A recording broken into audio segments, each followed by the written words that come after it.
Tensions continues to rise once again globally, especially in the Middle East, for a possible escalation and consequent use of force on Iran by the United States of American government over the insistence of the Islamic Republic of Iran to continue with their nuclear programs.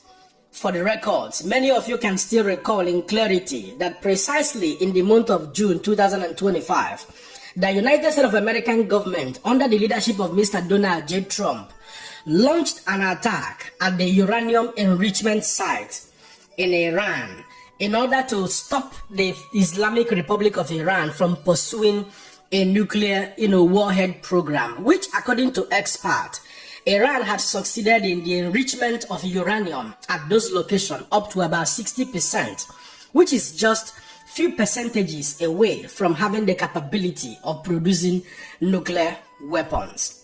Thereafter, relationship between the United States of America got more severed. More so, the United States of American government, under the leadership of Mr. Donald J. Trump, stepped in once again into the affairs of the Islamic Republic of Iran when the nationwide protest broke out in the city as a result of economic hardship, which later metamorphosed into the citizens of Iran demanding for the immediate resignation of their Islamic leader, Mr. Ali Ayatollah Khamenei. And thereafter, the President of the United States of America stepped in and sent out a warning to the Islamic leader of Iran, stating it in clarity that if they continue to use brutal force against the innocent protesters, the United States of American government will not fail to come in to crush them all. And Donald Trump went further to reassure the citizens of Iran that they should continue to protest for the betterment of their country, that help is certainly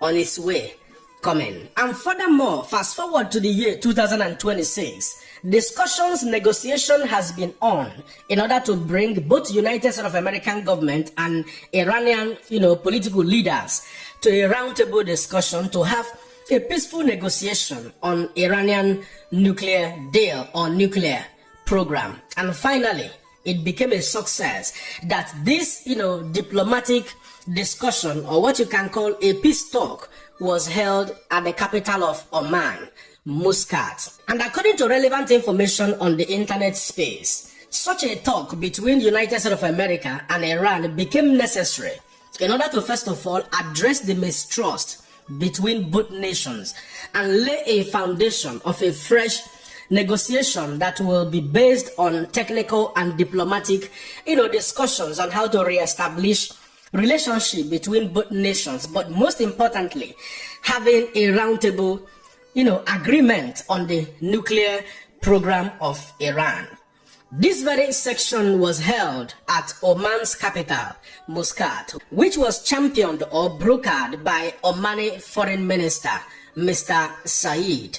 In attendance was Iranian Foreign Minister, Mr. Abbas. According to relevant information available for the public, it was said that this very discussion didn't happen in person between Iran and the United States of America, that Iranian delegation will first of all meet with the foreign minister of Oman, have their discussion, share their grievances, and state categorically their stand, after which the American delegation will step in to also have a section with the Omani representative, simply because there is a whole lot of mistrust, aggression between both countries. And this was the very first time United States of American government is sending their top military commanders down to the Middle East. And the United States of American government was duly represented by Steve Witkoff and Jared Kushner. Jared Kushner happens to be the first son-in-law of Donald Trump.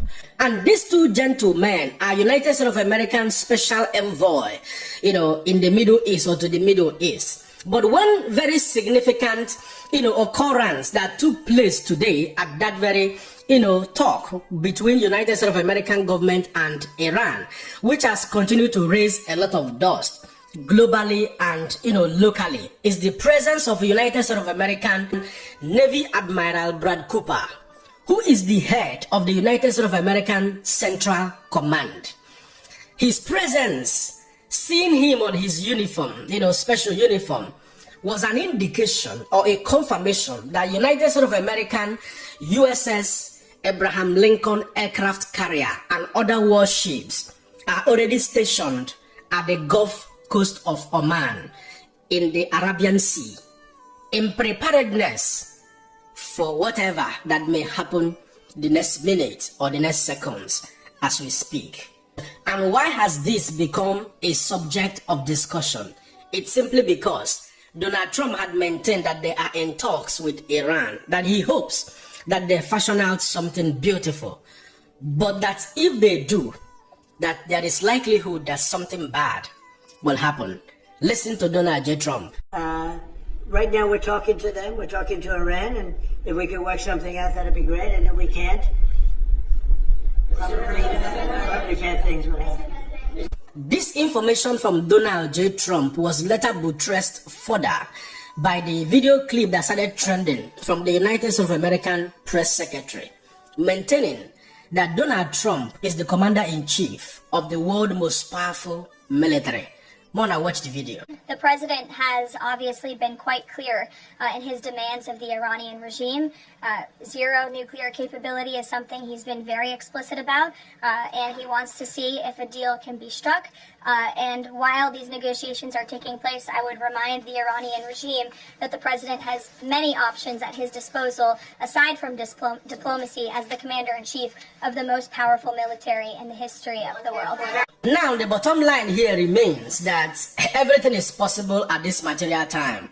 Personally, I sincerely hope that it doesn't go south, that force is not applied at the end of the day. But whether you like it or not, the United States of American government is already prepared. They have deployed their warship, their aircraft carrier, currently at the Arabian Sea. That is the biggest, the largest, the most powerful the world has ever had. That aircraft carrier can deploy up to about 95 fighter jets at once. And it can, house up to about 5,500 military officers at once. So when you look at the capacity, you know that it's not something that you should be joking all around with. And the news also has it that United States of American military forces also shot down Iranian drone just very close to their aircraft carrier, USS Abraham Lincoln.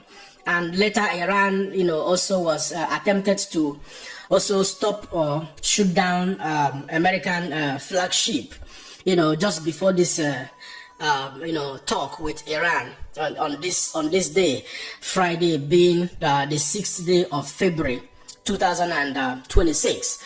So when you look at the trajectory of events, you see that there are chances peace will return, and there are chances also a lot of things will go south.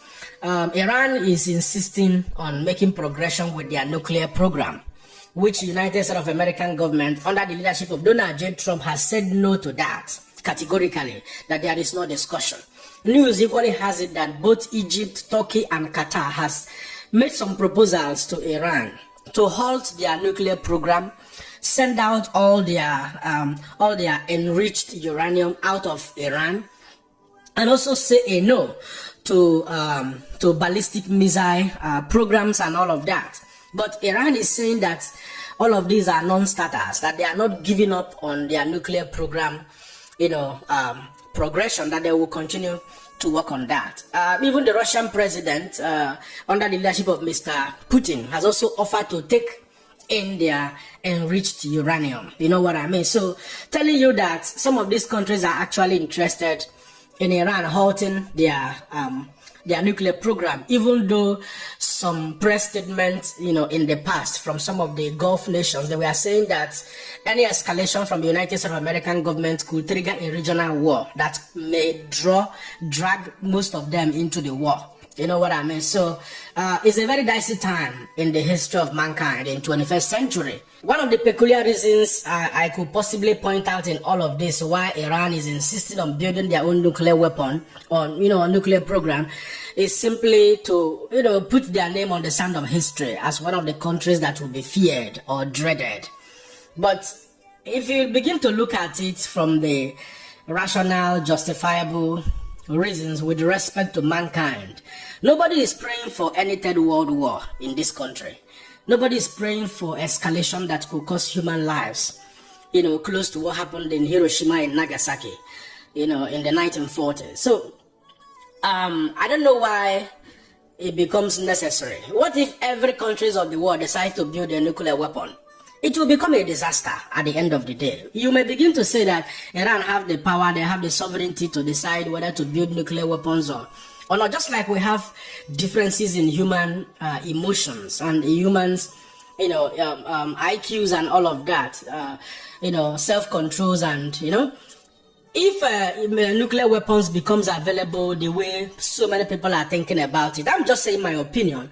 I mean, some persons may be triggered and then immediately they begin to fire nuclear warheads, and and that will simply be the end of mankind. So for me, I think all the countries that already have nukes should have it, but let not more countries, let not admonish or encourage more countries to have nukes until these nukes gets to the hands of people that are very temperamental.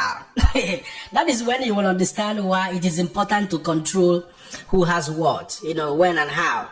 Before you know it, some people that are very temperamental, just like you have suicide bombers and all of that, before you know it, somebody will open warheads. And that will be the end of mankind, because the moment, just like China will always say, that they will not be the first to fire, nuclear warheads, but they will not allow you to fire the second shot. Meaning that actions and reactions will always be equal but opposite. The laws of cause and effect. If you slap person now, that person, if you go carry knife, can't stab you. According to these laws, they are equal. It is your actions of slapping that person that prompted the person to carry knife, can't choke you. You know what I mean? So if you launch one warhead, a nuclear warhead against a country, and such a country with a higher capacity launch 50 at a time, all of us will know that the rest will be history.